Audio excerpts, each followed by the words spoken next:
Mob সংস্কৃতিকে BNP সমর্থন করে না বলে সাফ জানিয়েছেন দলের স্থায়ী কমিটির সদস্য সালাউদ্দিন আহমেদ। জানান, সাবেক প্রধান নির্বাচন কমিশনার KM নুরুল হুদাকে মব করে হেনস্থার সাথে দলের কেউ জড়িত থাকলে তদন্ত করে ব্যবস্থা নেওয়া হবে।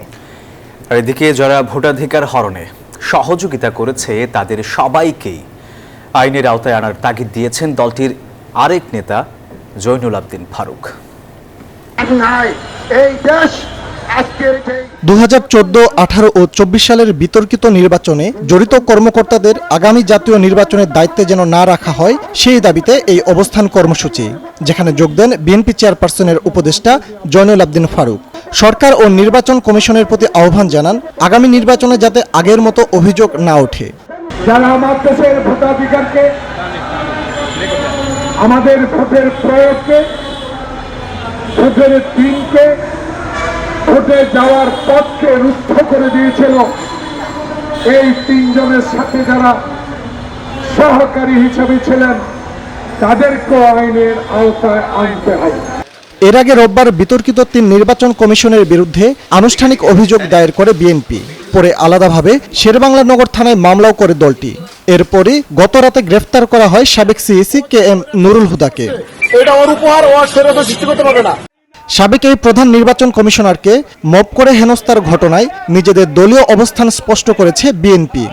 আইন বহির্ভূতভাবে কেউ তাদের সাথে অসদাচরণ করবে, এই ধরনের কোনো নীতিতে